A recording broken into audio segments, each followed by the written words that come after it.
Bismillahirrahmanirrahim. Assalamu alaykum. Hurmatli televizor ko'ruvchilar. Bu haftalik istiqlol xabarlari programmamizni ko'rishinglarni qizg'in qarshi olamiz. Men Abdullah Yilqun. Hurmatli televizor ko'ruvchilar, oldi bilan biz diqqatingizga bu hafta huzuringizga sunmoqchi bo'lgan xabarlarimizning asosiy mazmunini tanishtiramiz. Diqqatingizda 5 fevral G'ulji shahidlarini xotirlash murosimi o'tkazildi mavzu xabarimiz bo'ldi. Istanbulda Sharq Turkiston ma'rif va hamkorlik jamiyatining uyushtirishi bilan G'ulji qatliamining 20-yilligi munosabati bilan G'ulji shahidlarini xotirlash murosimi o'tkazildi. Shundaqla bu murosim dunyoning har qaysi joylaridagi Uyg'urlar tarafidan har xil faoliyatlar bilan o'tkazildi. Shundaqla Xitoy Amerika munosabatlarida yangi o'zgarishlar mavzuli xabarimiz bo'ldi. Amerika prezidenti Donald Trump Xitoyning bizga qilayotganlarining hammasi terrorlikdan boshqa narsa emas. Xitoy bizga tegishli bo'lgan narsalarni talon-taroj qilyotdi degan so'zni ishlatdi. Xitoy Trumpning so'ziga nisbatan ikki xil taktika qo'llanmoqda. Tafsilotli xabarimizda shundaqla Xitoy chet elliklardan barmoq izi elishni yo'lga qo'ydi mavzuli xabarimiz bo'ldi. Xitoy o'z chegarasidan kirib chiqqan har qanday kishidan tamojinda barmoq izi elishni birdek yo'lga qo'ydi. Bu va bundan boshqa xabarlarimiz diqqatingizda bo'ldi. Diqqatinglar ekranimiz bo'lsin.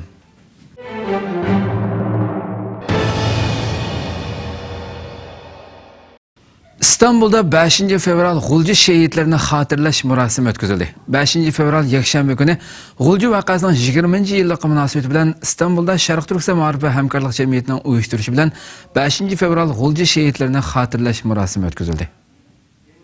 5 fevral yakshanba kuni G'ulji vaqasining 20-yilligi munosabati bilan İstanbul'da 5 fevral G'ulji şehitlerini hatırlash murosimi o'tkazildi. Bu murosim Sharq Turkiston ma'rif va hamkorlik jamiyatining uyushtirishi bilan o'tkazilgan bo'lib, Murosimga İstanbulda yashayotgan Uyg'urlardan ayol bo'lib 400 atrofidagi kishi qatnashdi. Murosim oldi bilan diniy olim Ibrohim Damollamning Qur'oni Karim tilovat qilish va shahidlarning ruhiga atab duo qilishi bilan boshlandi. Murosimga Sharq Turkiston ma'rif va hamkorlik jamiyatining bosh kotibi Abdulahad Abdurahmon riyosatchilik qildi. Jamiyat raisi Hidoyatullo O'g'izxon ichilish nutqi so'zildi. Hidoyatullo O'g'izxon shahidlarga hurmat bildirish bilan birga ularning ruhidan o'g'inish kerakligini, birlik barobarlik ichida ularning yo'lda mengishini ta'kidladi. Allah Teala bizni şu aziz mücahitlerine okşaş, aziz şehitlerimiz, ecdatlarımızga okşaş, sabit kadem bilen her kandak kıyınçılıkta, her kandak musibette temtirmezden, bulukmazdan, çeçilip kesmezden, yokulap ketmezden, dadil temkinlik bilen öz yolunda tarvuneden ayrılmay, mağdugan cesaret ve şücaat ata kılışını Allah Teala'nın dileyimiz. Keyin qisqacha so'z qilish uchun Sharq Turkiston ijtimoiy jamiyatlarining rahbarlari so'zga taklif qilindi. Sharq Turkiston vaqfining muavin raisi Xayrullo Apandigil apandi so'z qilib, G'ulji shahidlarini hurmat bilan xotirlash bilan birga ularning izidan mengib kurash qilayotgan va dunyoning har qaysi joylaridan muhojirat hayotida har xil qiyinchilikqa uchrayotgan muhojirlarga yaxshi tilaklarini bildirdi. Murosimda yana Turkiyaning sobiq parlament a'zosi professor doktor Jalal Arbay so'z qilib, oldi bilan G'uljida yuz bergan qonliq voqeada hayotidan ayrilgan shahidlarga hurmat bildiradiganligini ifodaladi. Jalal Arbay so'zida yana vatan xalqi uchun xizmat qilish yo'lida shahid bo'lganlarning izidan mengishdan iborat sharafli yo'lda o'zining navbat kutib turayotganligini ifodaladi. Jalal Arbay so'zida yana Turkiya xalqi va davlatining Sharq Turkiston xalqini hargizmi yolg'iz tashlab qo'ymaydiganligini, buningdan hech kimning shubhasi bo'lmasligini ta'kidladi. Öncelikle 5 Şubat ve bilahare 5 Temmuz şühedasına selamlarımı, saygılarımı sunuyorum. İdareniz altındaki mazlumlara zulmetmeseydiniz bizim İstanbul'dan Belgrad'a kadar ne işimiz var? Biz dünyada zalimin zulmüne dur deyip mazlumu elinden kaldırmakla görevlendirilmiş Allah erleriyiz. Keyin Qaysariyadagi Sharq Turkiston madaniyat va hamkorlik jamiyatining idora hay'at rahbarlaridan Abduqodir Tumturuk so'z qilib, shahidlarning islomdagi martabasining yuqoriligi to'g'risida to'xtaldi va G'ulji qatorliq butun Sharq Turkistonda hayotidan ayrilgan butun shahidlarga Allohdan rahmat, mag'firat, jannat tilaydiganligini bildirdi. Keyin murosimning asosiy so'z qiluvchisi bo'lgan Inson madaniyat harakatining Oliy Kengash komiteti raisi Mahmad Gunay apandi munbarga chiqib, o'zgarayotgan dunyo va Uyg'ur masalasi degan temada so'z qildi. Ustoz Mahmad Günay apandi Uyg'urlarga xitob qilib mundaq dedi. Turkiya sizlar uchun bir ona vatandir. Bu yurt cho'ng bir islom imperatorligining qoldiqi bo'lib, bir mazgil to'g'ri yo'ldan adashgan va hatto biznimi o'z qo'ynidan qo'g'lagan bo'lsa-mu, mana hozir o'zining burunqi liniyasiga qaytayotgan bir yurtdir. Turkiya sizlar uchun Anatoliya va bir onaning quchqi bilan o'xshashdir. Yana kelib bu vatan suriyalik bo'lsin yoki boshqa bir mazlum bo'lsin, hammaga o'xshash quchoq ejayotgan bir vatandir. Biz sizlar bilan muhojir ansarlar emas, balki qon qarindoshlarimiz. Bizning muhojirlar va ansarlarning qarindoshligini unutmasligimiz lozim. Mahmad Günay apandi so'zda yana Sharq Turkistonning bir kuni cho'qim ozodlikka erishadiganligini umid va ishonch bilan bildirib mundaq dedi. Bizning hozirgi shart-sharoit ostida faqat va faqat ta'lim tarbiyaga ahamiyat berishimiz lozim. Odam tarbiyalashga va o'zimizni yetishtirishga ahamiyat berishimiz lozim.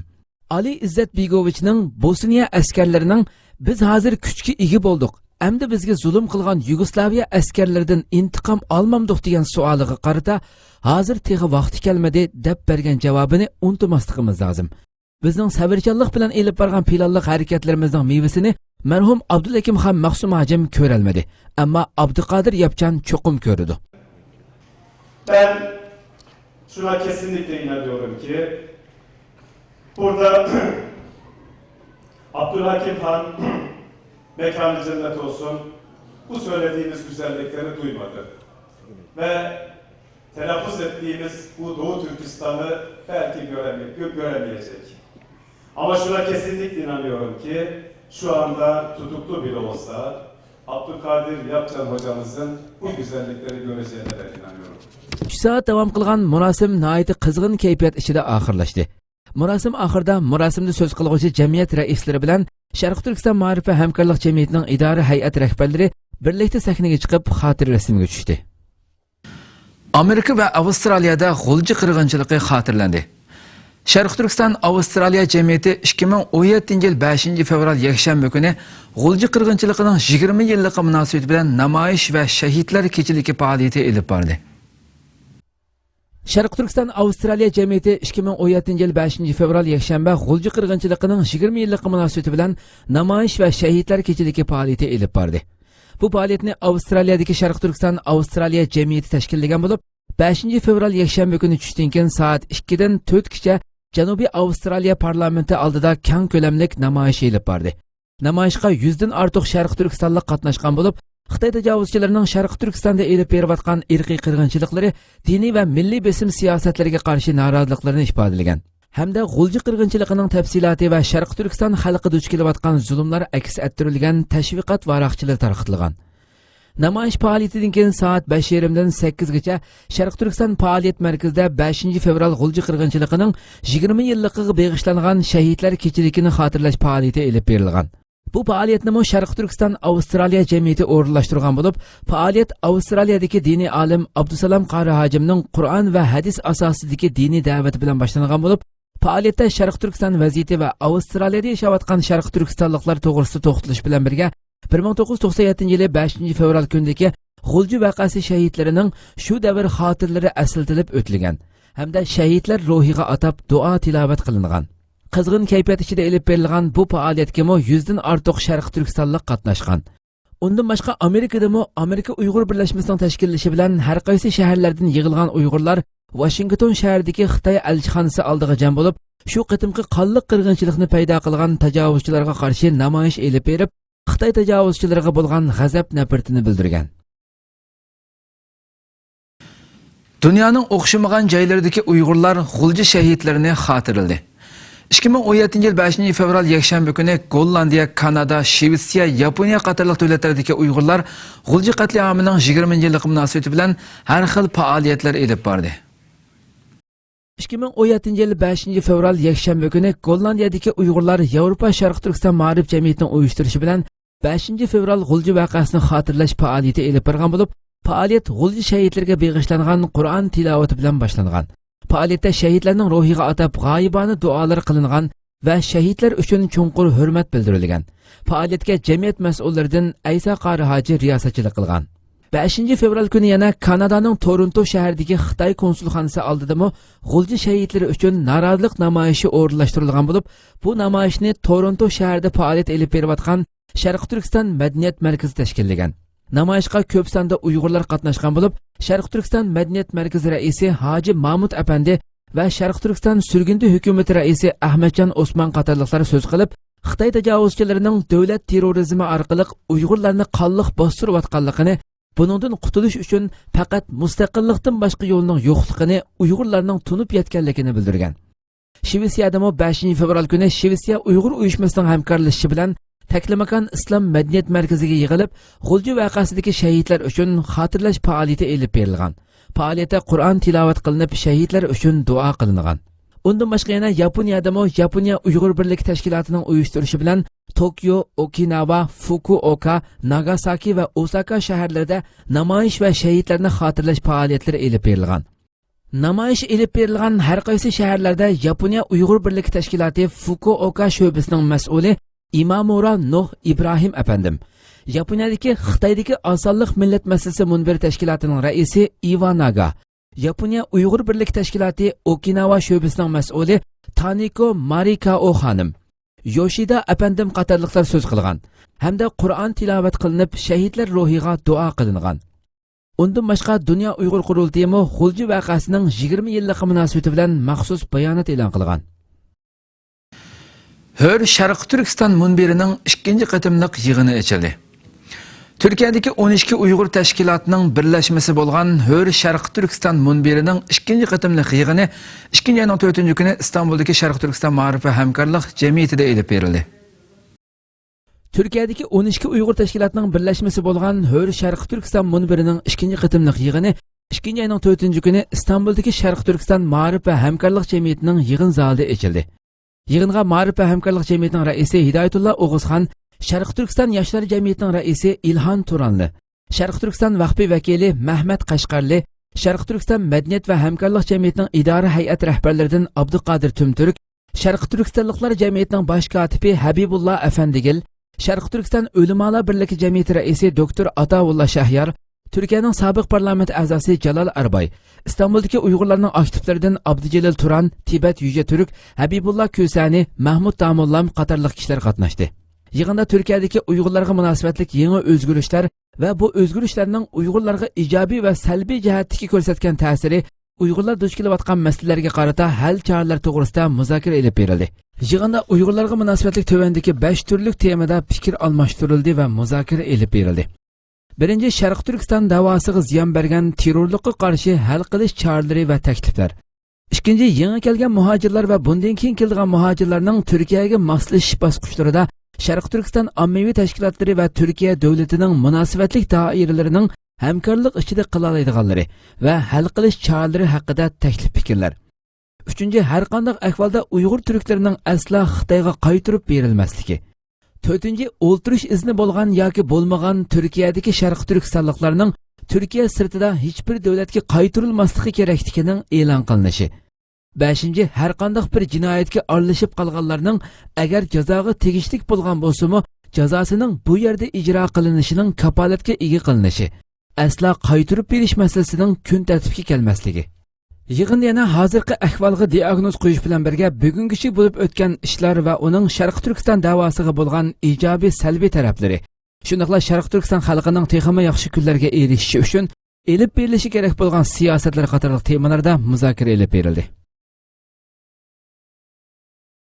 Uyg'urlarga millatlar ittifoqligi tamaqi yegizilmoqda. Xitoy doiralari Sharq Turkistonda elib berayotgan bostirish va assimilyatsiya siyosatiga kunsiri bima'ni ijroatlarni qo'shmoqda. Yaqinqi mezgillarda kuchab tashviq qilayotgan atalmish qo'shmoq tuqqan bo'lish siyosatiga amdilikda millatlar ittifoqligi tamaqi nomida yana bir bima'ni siyosatni elib berishga boshladi. Xitoy doiralarining Sharq Turkistonda elib berayotgan terror xarakterli bostirish va assimilyatsiya siyosati kundan kunga eshib berayotgan bo'lib, yaqinqi mezgillarda kuchab tashviq qilinayotgan atalmish qo'shmoq tuqqan bo'lish siyosatining Xitoy kutgandek natijaga erisholmayotganligi axborot vositalarida o'tirg'i chiqqan edi. Shundaq bo'lishiga qaramay, Xitoy doiralari Sharq Turkistonda yana Millatlar İttifaqlığı tamağı namida yangi bir bema'ni siyosatni elib berayotganligi ma'lum bo'lmoqda. Tangritog to'rining 8 fevral kunidagi xabarda ma'lum bo'lishicha, Sharq Turkistonning Kucha noyasi Beyishbog' yezisi o'rmon kentida 6 fevral kuni Sharq Turkistonning barliq rayonlarida umumlashib, jiddiy siyosiy vazifa sifatida majburiy ijro qilinib kelayotgan atalmish millatlar ittifoqlashib, bir oila kishilardek bo'lish nomi ostida Xitoy madaniyati va Xitoy tilini asos qilgan faoliyatlar elib berilgan. Bu faoliyatda bir necha yildan beri kentga yerlashtirilgan Xitoylar bilan kentdagi yerlik Uyg'ur aholilari kent zaliga yig'ilinib, o'zaro bir-biriga sovg'a berishga va Xitoylar bilan Uyg'urlar birlikda atalmish millatlar ittifoqligi tamaqi etishga va yeyishga majburlangan. Xabar deyilishicha, bu faoliyatning maqsadi Uyg'urlar bilan Xitoylar orasidagi aloqa almashtirish tushunishni maqsad qilganligi tilga ilingan bo'lib, buning aniq holatdagi majburiy assimilyatsiya siyosatining eng gavdalik ifodasi ekanligi o'ttirg'a chiqmoqda. Sharq Turkistondan chet ellarga chiqqan Uyg'urlarning bildirishicha, bu xildagi millatlar ittifoqligi tamaqi etish va yeyishning 2016 yil 10 oy mezgillaridan boshlab rasmiy turda siyosiy maydonni ifoda qiladigan bir faoliyat sifatida elib berilayotganligi, bu tamoqni yeyishni rad qilgan yoki yegan bo'lsa-mu norozilik ifodalangan kayfiyatda yegan Uyg'urlarga nisbatan diniy oshqun, milliy bo'lgunchi, terrorchi degandek nomlar bilan qattiq muomala qilinib, atalmish tarbiyalash o'rni deyilayotgan yezi qori turmalariga solinayotganligi, hatto tutqun qilinib, iz deraksiz yo'qolib ketayotganligi ma'lum bo'lmoqda. Türkiye Xitoy orasidagi savdo sherikchiligi qanchalik davomlashadi? Xitoy korxonalarining Turkiyada energiya, asosiy qurilish, sayohat, pul muomala ishlari va uchur texnikalariga o'xshash sohalarga mablag' selish qatorliqlardagi tangpungsizlikning bundan keyin qanday davom qiladiganligi mutaxassislar tomonidan munozara qilindi. Xitoyning Turkiya Izmirdagi elchisi Liu Zingshan ikki davlat orasidagi savdo munosabatlarining qadamma-qadam quyuqlashayotganligini, Ipak yo'li loyihasi sababidan Xitoyning Turkiyaga alohida ahamiyat berayotganligini tilga olgan. Xitoy tarafidan o'tirg'a qo'yilgan bir balbog' bir yo'l planining ham Xitoy iqtisodini ham boshqa davlatlarning dunyoviy savdo bozorlarini bir-biriga yaqinlashtiradigan muhim bir loyiha bo'lib hisoblanganligini, bu cho'ng loyiha ichida Turkiyaning cho'qim bo'lishi kerakligini bildirgan. U so'zli yana Xitoydan boshlanib O'rta Osiyo va Hazar dengizi atrofidagi davlatlar hamda Turkiyani kesib o'tib Yevropaga tutishadigan bu o'rta liniyaning Osiyodagi eng qisqa va eng raqobatga to'lgan bir yo'l liniyasi bo'lganligini tilga olib o'tgan. İstanbul Tadqiqot Akademiyasi a'zosi va Boğaziçi Universiteti Osiyo ta'lim-tarbiya ishlari a'zosi doktor Atlay bu vaqtda to'xtalib, yukselayotgan cho'ng bir iqtisodiy qimmatga ega bo'lgan Xitoyning hozir cho'ng bir iqtisodiy kuch bo'lib hukmron o'ringa chiqishga urinayotganligini, an'anaviy sanoatlarning o'rnini yuqori texnikalik sanoatlarning egallayotganligini, Turkiyaning Xitoy bilan almashtirish elib berishni boshlagandan beri Turkiyaning tadqiqot va taraqqiyot jihatida 300 milliard dollar chiqim qilganligiga diqqat qilganligini, Xitoyga eksport qilingan mahsulotlarning ko'p xillashtirilishi kerakligini eskartib o'tgan Atlay apandim, Xitoy korxonalarining Turkiyada energiya, asosiy qurilish, sayohat, pul muomala ishlari va uchur texnikalariga o'xshash sohalarga mablag' selish qatorliqlardagi tangpungsizligining bundan keyin har ikki davlatga foydali bo'lgan shaklda elib berilganligiga ishonganligini bildirgan. Iqtisodshunoslar bu vaqtda to'xtalib mundaq deyishmoqda. Davlatlar orasidagi savdo tijoratning uzun mezgil davomlashishi uchun har ikki taraf orasida teng foydaga erisha oladigan holat bo'lishi kerak. Hozir Turkiyaning Xitoy bilan bo'layotgan savdo tijoratidagi perevod tangpungsizligi Turkiya Xitoyga eksport qilganning 10 necha hassasiga yaqinlashadi. Xitoy Turkiya 23 milliard dollar bilan qandaqmi eng muhim tijorat sheriklaridan bo'la oladi. Amerika Xitoy savdosidagi tangpungsizlik 375 milliard dollar. Bu Turkiya Xitoy savdosining necha hassasiga teng keladi. Buningdan Turkiya qandaqmi mamnun bo'lsin? Bu cho'ng farqqa ega bo'lgan raqamlar har ikki tarafni teng manfaatga ega qila olmagan ahvolda ikki taraf orasidagi uzun mezgillik savdo hamkorligi qandaqmi mumkin bo'lsin? Xitoy Turkiya orasidagi savdo tijoratda Turkiya 2 milliard dollardan ortiq foydaga erishsa, Xitoy 20 milliard dollar foydaga erishadi. Aslida Turkiya uchun Yevropa Xitoydan bakrak muhim bo'lgan savdo sheriki. 2016 yil ichida Xitoyning Turkiyaga kirgizgan mahsuloti 5,3%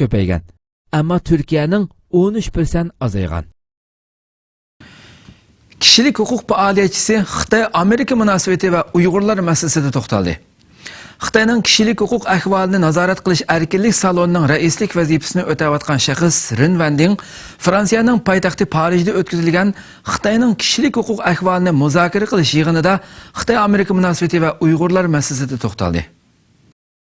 Dünya ovozi to'g'rida berilgan xabarlarga qaraganda Xitoyning kishilik huquq ahvolini nazorat qilish erkinlik salonining raislik vazifasini o'tayotgan shaxs Rin Vanding Fransiyaning poytaxti Parijda o'tkazilgan Xitoyning kishilik huquq ahvolini muzokara qilish yig'inida Xitoy bilan Amerika munosabati va Uyg'urlar masalasida to'xtalgan. Rin Vanding asli Sharq Turkistonda o'sib yetilgan Mo'ng'ul. Hozir chet elda muhojir bo'lib yashayotgan bo'lib, Xitoyning kishilik huquq ahvolini nazorat qilish erkinlik salonining raisi. U bu qatimqi yig'inda Amerika bilan Xitoyning hozirgi ahvoli ustida to'xtalib, tuvandiklarini bildirgan. Amerika prezidenti Trumpni Xitoyning davlat ichi va sirtidagi qo'llash nisbati intayin yuqori bo'lib, 54% dan 83% ga yetdi. Amerikaning har yillik savdo so'mmasi Xitoyninkidan 300 milliard oz bo'lishi Amerikani bearam qilgan.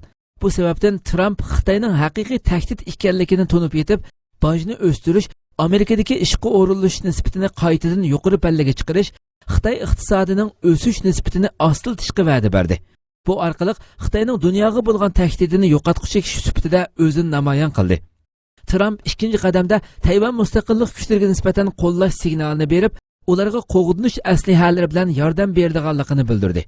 Uning tilga elib o'tganda Xitoy Amerika bilan bo'lgan qarshilashishda uzoqqa bardoshlik bera olmaydi ekan. Rin Vanding yana Sharq Turkiston Uyg'urlari ustida to'xtalib, munularni o'tirg'a qo'ydi. Men Sharq Turkistonda o'sib yetilgan Mo'ng'ul millatidan Xitoylar bilan Uyg'urlarning o'ch adovati tabiiy va tarixiy xarakterlik o'ch adovat. Men o'zimni misol qilib olsam, odatda Uyg'urlarga o'zimning Mo'ng'ul ekanligimni bildirmagan ahvolda ular tabiiy holda meni Xitoy deb qarab, mendan nafratlandi va hujum qiladi. Men o'zimning Sharq Turkistonda o'sib yetilish jarayonidagi tajribalarim orqali shuni muayyanlashtira olamanki, Xitoy bilan Uyg'urlarning assimilyatsiyalashib birga yashay olishi asla mumkin emas. Agar Sharq Turkiston mustaqil bo'lmaydigan bo'lsa, o'zaro qonli qirg'inchiliklar yuz berib, qon daryo bo'lib oqadi. Xitoy Amerika munosabatlarida yangi o'zgarishlar. Amerika prezidenti Donald Trump Xitoyning bizga qilayotganlarining hammasi terrorlikdan boshqa narsa emas. Xitoy bizga tegishli bo'lgan narsalarni talon-taroj qilyotdi dedi. Trumpning jazolash xarakteridagi Xitoy mahsulotlaridan yuqori boj olish to'g'risidagi so'zlarini unutib qolmagan Xitoy Trumpning so'ziga nisbatan ikki xil taktikani qo'llanmoqda. Germaniya ovozi Xitoycha to'rbetining bildirishicha, Trump Xitoyning bizga qilayotganlarining hammasi terrorlikdan boshqa narsa emas. Xitoy bizga tegishli bo'lgan narsalarni talon-taroj qilyotdi degan. Trumpning jazolash xarakteridagi Xitoy mahsulotlaridan yuqori boj olish to'g'risidagi so'zlarini texi unutib qolmagan Xitoy Trumpning so'ziga nisbatan ikki xil taktikani qo'llanyapti.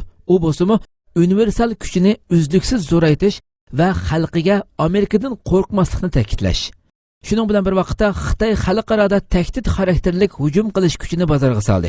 Shuningdek, Xitoy raisi Shi Jinping 1-oyning 5-ida Davosda ochilgan dunyo iqtisod munbirida erkin savdoni tashviq qilib, savdo kontrolligiga qarshi turayli temasida nutq so'zildi. Burun Xitoy tashqi ishlar ministri bo'lgan amaldor yaqinda Hong Kongda so'zlagan nutqida Xitoyning iqtisodni yarsharlashtirish irodasini qayta izohlab, meningcha bu Xitoyning cho'qim besib o'tishga tegishli yo'lidir. Iqtisodning yer sharlashishi yoshsun deganni o'ttirib qo'ygan.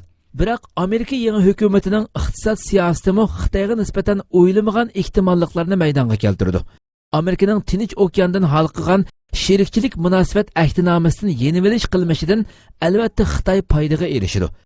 Chunki aslida Xitoy Tinch okeandan halqagan hamkorlik munosabat ahdnomasiga taklif qilinmagan.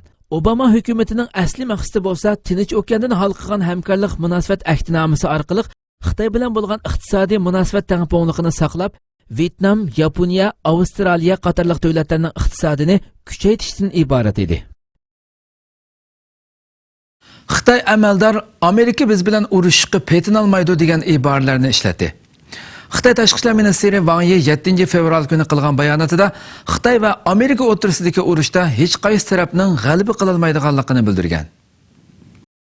Xitoy tashqi ishlar ministri Wang Yi 7 fevral kuni qilgan bayonotida Xitoy va Amerika orasidagi urushda hech qaysi tarafning g'alaba qilolmaydiganligini bildirgan. Avustraliyada davlat ishlari ziyoratida bo'layotgan Wang Yi Xitoy va Amerika orasidagi ziyon yoki yo'qotishlar uchun ikki davlat o'rtasida urushning bo'lishi mumkin emas degan ifodalarni qo'llangan. Xitoy uchun tinchlikni niqob qilib qo'llangan Wang Yi ikki davlat orasidagi taraqqiy qilayotgan ziddiyatlarni pasaytirish uchun dunyo rahbarlariga ba'zi davlatlarning mudofaa qilg'uchilik salohiyatidagi siyosatidan voz kechishi kerakligi to'g'risida chaqiriq qilgan. U so'zda yana oshkora bo'lgan dunyo iqtisodiga ching esilish, shuningdek dunyo iqtisodiy kuchini doimiy shakldagi bir rahbarlik orqali boshqarish to'liq muhim deganlarni o'ttirib qo'ygan. Amerika va Xitoy orasidagi munosabatlar Amerika prezidenti Donald Trampning 2016-yili Tayvan prezidenti Tsai Ing-wen bilan elib borgan telefon suhbatidan keyin jiddiylashgan bo'lib, Xitoy doiralari buni bir Xitoy siyosatiga qaratilgan ig'vogarchilik deb tunigan edi. Xitoy chet elliklardan barmoq izi elishni yo'lga qo'ydi. Xitoy o'z chegarasidan kirib chiqadigan har qanday kishidan tamojnada birdek barmoq izi elishni yo'lga qo'ydi.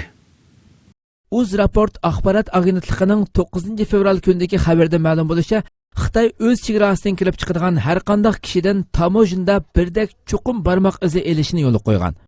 3 fevral juma kunidan boshlab Xitoy chegarasini o'tadigan har qanday kishining barmoq izini topshirishi talab qilingan bo'lib, buning bexatarlikning oldini olishdagi bir tadbir ekanligi bildirilgan. Xitoy doiralari bexatarlikning oldini olish tadbirlaridan biri deb qaralgan bu tadbirni dastlab Shenzhen xalqaro aerodromida yo'l qo'ygan bo'lib, juma kundan boshlab Xitoy tavasida bir tutash ijro qilinganligini uqtirgan. Xitoy JX ministerligining bu haqda bergan xabarda 14 yoshdan 70 yoshgacha bo'lgan har qanday Xitoy va chet el fuqarosi birdek barmoq izlarini topshirishi kerakligi, faqat chet el diplomatlari buning sirtida ekanligi tilga ilingan.